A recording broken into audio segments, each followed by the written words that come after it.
Instead of teaching someone a strategy that works for you and mandating that they run their strategy like you do, teach them what you're seeking. You teach them the result you're looking for, and you share with them how you went about that and find their own path with it based on their unique self. And who knows what you might learn and gain from that differently than if you had just said, do it my way. Hey, everybody, Jeff here. Before we get started, if you're getting value from the podcast, please take a moment to like and subscribe to our YouTube channel. For those of you listening on podcast apps, don't forget to rate and review. Your support really helps the show reach more people, and for that, I am truly grateful. Now let's dive in.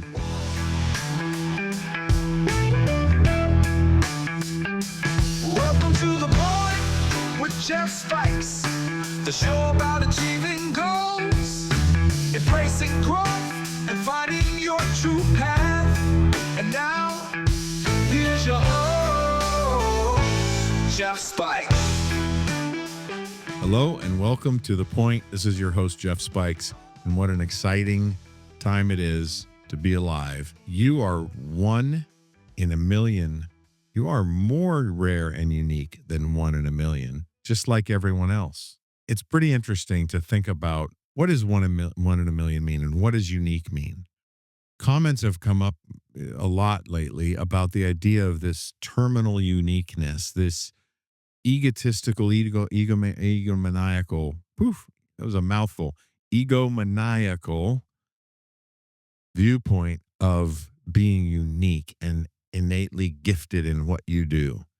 Here's the encouragement for that. That's really only true if you believe you're the only one. But you're more rare and beautiful and special than one in a million. Clifton Strength says 1 in 1.33 million is the ratio to have the same top 5 in the same order. Teaching class today, there were 3 people in this class that had the same 4 strengths in their top 5. 2 of them had the same 1, 2, and 3, not in the same order. It was an oddity to have it that close. I mean, it was so close, and there was an experience where one of the people did not have a very positive experience about their strengths. Their initial thought was, "Wow, I wish I had different strengths." Think about this idea. This person just was, and I had that same experience with my strengths when I did Clifton Strengths. I was like, man, I don't like this. I wish I had a different result. Well, I certainly worked through that. But that person was having that experience, and their top 5 were very close to someone that was kind of processing their experience with their strengths first. And when it came her time to share, it was like, I'm so glad that this other person went first that had the same top first 3, because I wish I didn't have them, and it gave me a chance. So she had a chance to think through what that strength would be like if it were something that she wanted. And it was a pretty amazing day. It was a pretty amazing breakthrough in the course because of working through that. But it was really neat to have some very similar strengths. Nonetheless, if you believe that everyone else is unique and has rare and beautiful gifts and has special abilities and different ways, it's better to have the nuance of moving towards accomplishing things than the person next to them, then it's not an egomaniacal. It's not an egomaniac. It's not a overinflated ego. It's not too big of a head to fit out the door kind of attitude to believe that you are beautifully, wonderfully, specially made and unique in your own way. And spiritually, if you bring more of a spiritual twist to it, then it's another level of potential, humility or humbleness that comes with it, because now it's a gift that's flowing through you and it's not about you. I challenge the resistance. I challenge I don't think there's really any resistance to it. I challenge that uprising of, I don't want uniqueness, because it's the number one thing and that makes that brings us together and bonds us in a really authentic and intimate, deep way. Should you care to challenge that, as has happened most recently in this month? It's interesting because the idea that being unique is becomes an ego, being too unique, too terminally unique. That's, I guess that's the phrase that's been used, is terminally unique. Like it can't change. Well, as soon as you believe you're the only one, then yeah, that's an overinflated ego. The concept or the idea and how it was fed back to me was that's divisionary. It's dividing us to say that I'm better than you. And there's the words. I'm better than you. I'm more unique than you. Brings judgment into it. It's an old concept to think about, that the hierarchy of who's better at something than someone else. A new way or different way of thinking of it that I don't think is that new, I think it's ancient, is the idea that it's actually what connects you more with everyone else. What connects you even more is that you are absolutely wonderfully gifted and unique the way you were made. And that gives you very specific strengths. It gives you very specific ways of moving towards a goal, towards an objective. Seeing that and knowing that in everyone, now you're looking for that, and it spurs up the curiosity instead of the judgment. So key element to this whole concept is to shift out of a mode of sitting in judgment and thinking judgmentally about yourself and others, and shifting more into a realm of curiosity. The topic of change came up, and it's a double down day where I'm going to double down on the idea that change is easy. I got some feathers ruffled in the world about whether or not change is easy, and some really good points were made that loss of a loved one, and there's other things that are change that cause grief, and that we go through these emotions, and those things don't feel easy. But I will still challenge that that's still a decision. That's still a decision to have a belief that you've lost something. And there are cultures that say that believe that if we're connected to someone by our souls, or if we're connected to someone, that their spatial relationship doesn't matter as much as believing and knowing in that connection. So it's still related to a belief that there's loss, and that makes it a terrible thing. Doesn't mean it's a good thing either if you remove yourself out of the judgment space and more into the consideration and curiosity space of what could I think and believe that would make this different. Doubling down that change is easy. I'm going to double down too that says and I'm going to say that change is super fast. The speed of change is catching up and moving even faster than we've ever seen it before. To you, that might mean that change is now increasing in difficulty. But is it? Change is easy. Change is fast. Change is natural. Change occurs. Now, what if you break down change into this idea of change that you can control and change that you cannot control? You cannot control the seasons. You cannot control the tides. You cannot control the solar system. Is that change difficult, or is that just happening? It's an idea. Maybe you have difficulty through that change, but that change isn't hard. So let's shift into another type of change and shift into the idea that change is in behavior. So you're wanting to change a behavior, and you've anchored in this behavior that you don't want to have anymore, or you wish you could do something that you never have. Maybe you wish you could connect intuitively and into some form of meditation, but you're just not getting it. And you're just not sure how to do it. And so then you start believing that, man, trying to learn that, understand that, or change into the person doing that is difficult. We talked about a week ago, what if it didn't have to be? Well, I'm going to say that change is still has the potential to be fast and has the potential to be easy, because if it's happening already in that way, then moving it over into an area that you're struggling in is possible. So again, doubling down on the idea that change is fast and change is easy.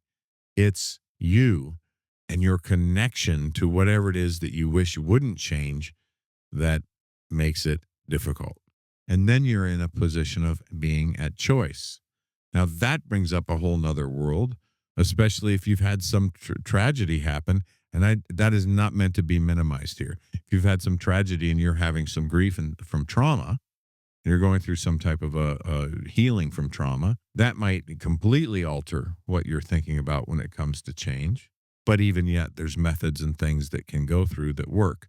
Peter Levine, great author and a pioneer of somatic experiencing as well as other things, teaches about this idea. And Peter Vander Kolk. So there's huge advancements in the idea of what happens with our bodies physically and how we store traumas. And there's some videos that I've seen, doing trainings with that where they show what a gazelle goes through when a cheetah attacks or some other type of a predator attacks the herd, and they get one of these antelope and they knock it down, and the antelope immediately goes into this freeze state. The cheetah gets distracted. They think they've got their kill. That's down. There's hyenas or there's something else happening that gets their attention, and they get distracted. They think that the antelope's down and they can get up and go do something else, and they do. The antelope ends up getting up out of the freeze state and running off and escaping the cheetah or the lion. So, and these videos are amazing. Now, one of the things that we know also from studying it is as time goes on through that day, at some point that antelope will have a vigorous shaking off of that, sometimes even rolling and laying and like shaking off the trauma. And if you ever see the most common place that I think it can be seen in your world is if you ever are around horses or other animals and you watch them after a really hard ride, every fiber in its body will shake as it just and that's one of the things it's doing is it's clearing the stress or the trauma of that ride and shaking it off. So what's been known is that without the frontal lobe, that the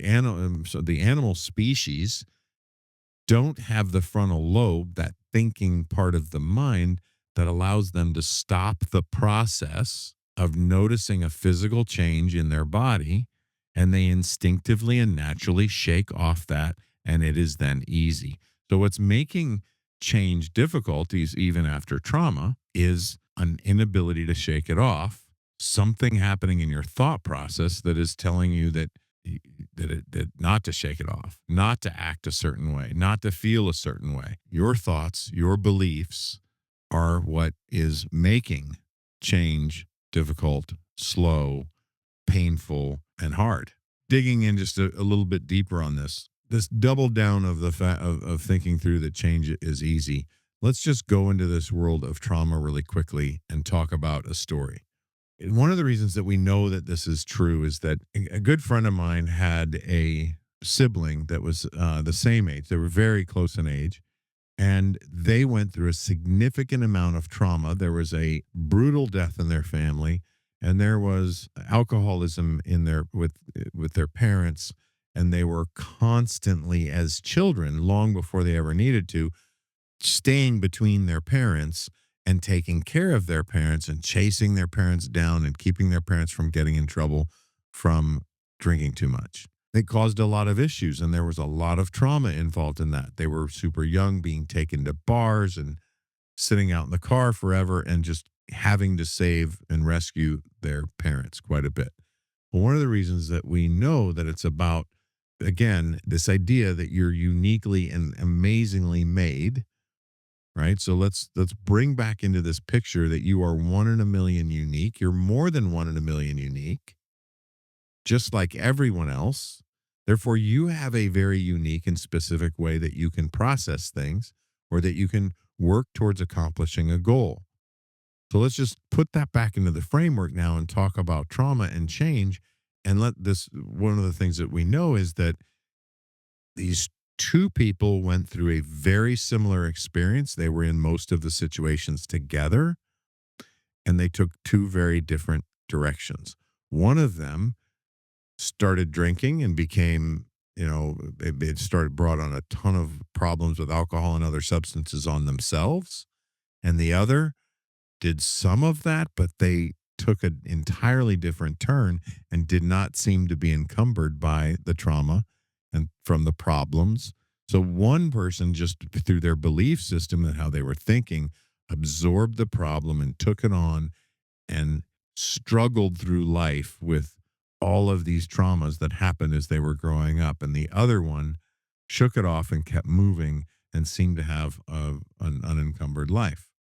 We know that it's not just the trauma, it's the belief systems around the individual that has the trauma that causes those things. Now, there we also know, and we also know from the literature, the books, that are documenting the stories from and the studies of people like Peter Van der Kolk or Peter Levine, that and all the people that are now studied and become certified in somatic work and everything else is and different trauma therapies, and now the emergence of NARM and what was EMDR that's still utilized, psychedelics, all these things that are meant to help you address trauma if you have been through trauma have become so specific that now developmental, what's being more called complex trauma is being treated differently than adult trauma, as in PTS. The gains have been amazing. We've been made huge gains in the industry of mental health in how we help people deal with trauma. But there's still a lot of first responders and other people that it's difficult to go get help with trauma because it's still stigmatized that it's a bad thing. So one of the things that's important to do is remove judgment from a few things. And we're trying to remove judgment from anything. And if you think about what you want instead, I recommend, and you can try this on for proving and take it for yourself, is try on eliminating judgment. And anytime that you sense yourself being judgmental or coming from a place of judgment, shift into a mode of curiosity to try and learn more and gain something from the situation. The argument comes up with this idea of being terminally unique. And if you're considering that about what change looks like, there's some comments that have come this last week about how, well, if you're that unique, then you have an overinflated ego, and that's a problem, right? And so the offer there, and in speaking, I'll always say you are more than one in a million, rare, beautiful, and specially uniquely made. You are more than one in a million unique in how you can best approach achieving goals and going through obstacles in life and reaching your greatest self and attaining anything you've ever wished to attain, right? Just like everyone else. So, what feels to you possibly as a disconnect is something that separates you from others in the fact that you're unique. It's actually a binding agent if you remove judgment with curiosity. If you replace judgment with curiosity, now you are looking for that innate, amazing, beautiful part of someone else. Instead of teaching someone a strategy that works for you and mandating that they run their strategy like you do, teach them what you're seeking. You teach them the result you're looking for, and you share with them how you went about that and walk with them while they find their way, while they attempt to try on the strategies you've tried and find their own path with it based on their unique self. And who knows what you might learn and gain from that differently than if you had just said, do it my way. Really cool stories came up with that in the last week. I'm not going to run down an entire road on that. If you want to hear more of this, let me know. We had a strengths course this morning. We're teaching coaches about strengths and why to take a strengths based approach in your business or as a coach, for sure, or as a teacher. Like, what are all the reasons? And I believe it's really something that is valuable for everyone to take as a strengths based approach. You just don't have the same need for the critical mind. Your critical self needs a job. The part of your mind that wants to tear things down, and break things apart, it needs a task. It needs to keep you safe. But the threat level that's required today of what was needed 100 years ago is entirely different. So, and even where the threats are coming from has changed entirely. And that means that if you're automated in these old behaviors that have been handed down to you of people of of your elders teaching you strategies that worked for them, that may not be as relevant today.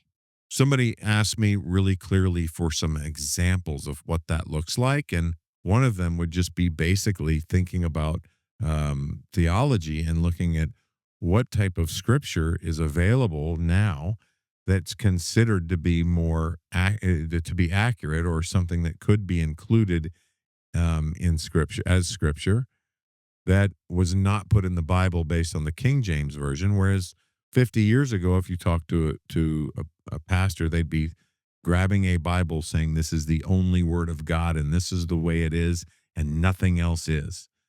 Well, today, based on all the new resources available to us and the science available, there's authors and theologians out there now saying that, well, 98 or 99% of all theologians and scholars and archaeologists are now agreeing and coming to consensus that now this and this, without going into detail, are now, they would have passed the test today for what would go into the Bible. So that doesn't mean you have to make a choice to do anything with it, but that's one example of a major change.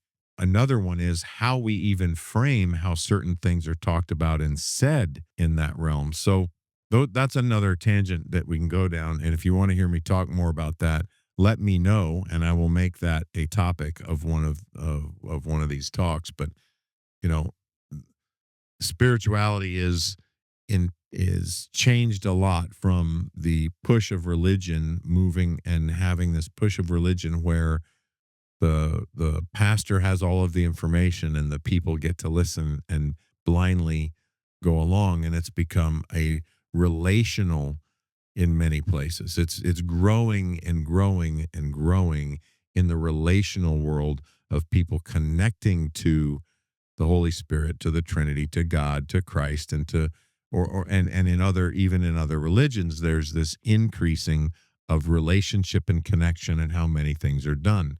Some of the elder pastors and rabbis and men of God that I've spoken to about this say that, even the old traditions that became rote and just a way of doing things where it was total instruction were meant to deliver that deeper experience. And some people got away from that and some people got that. But today we've just had a significant shift in how people are relating. Now, that's a whole nother construct and idea of what we could go down the road of talking about. And let me know if you want to, and we can consider that road. But today we're talking about doubling down on the idea that change is fast and change is easy. So if you're struggling with change, being slow, grinding, painful, difficult, challenging, there's a few things I think there are to consider in closing in this. And one is that if you're focused on change and you're struggling through making your own personal change through some behaviors, there's so much more that you can learn today. But if either way, if you cut out all of that stuff and you just think about, if you're focused on the behavior and trying to change your behavior, it's not that change is hard. It's your method of approaching change. Maybe it doesn't have to be, maybe in your giftings and your strengths, that's a simple, easy thing to do. But then are you making the anchoring change deeper, right? That's the idea, so that you don't recycle back into the behavior you don't want. Where real change is made is when you bring it back into your identity.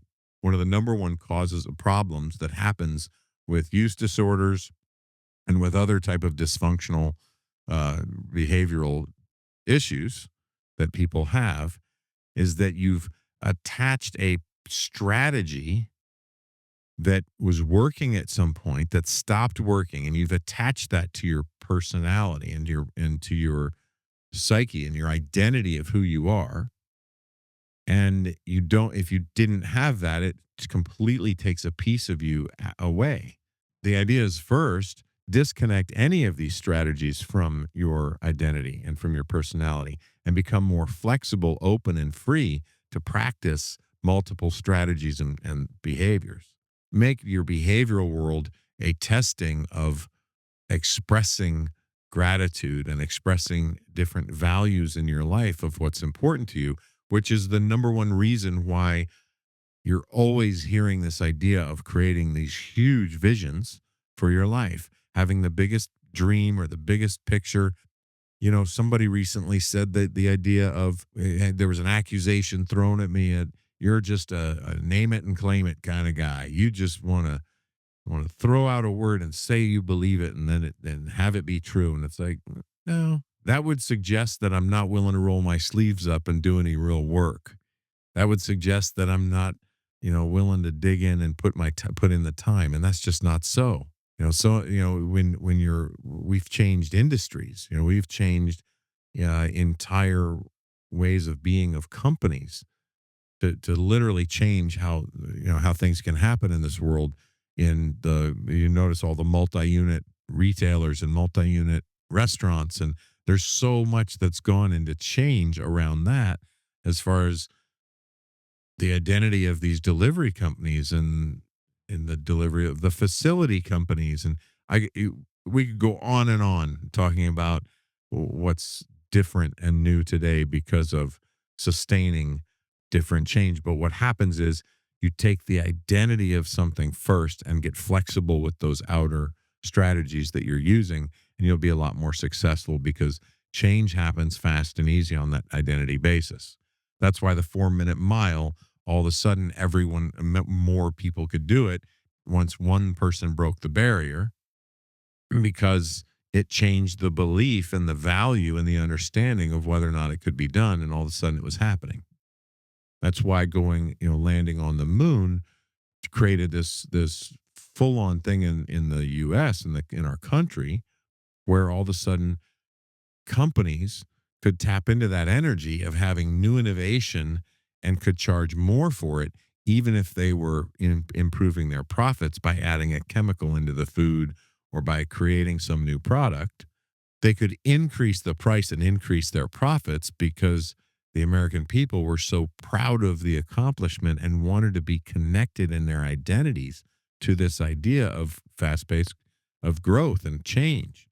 So all kinds of things happen from that. So is there a catalyst that causes that to happen? Well, I'd say the catalyst is typically what makes this big change in the identity of what you believe is possible. There's a concept that's been thrown around a little bit in this almost a criticism that says that what does what does create change quickly is some catastrophic, terrible life circumstance. And if something really bad happens, you can, and what that then changes easy. Well, that can be found to be true in many cases because something really catastrophic can make such an impact on an individual that their full identity changes. They were one thing one day and not the next. And therefore, everything in their life changed.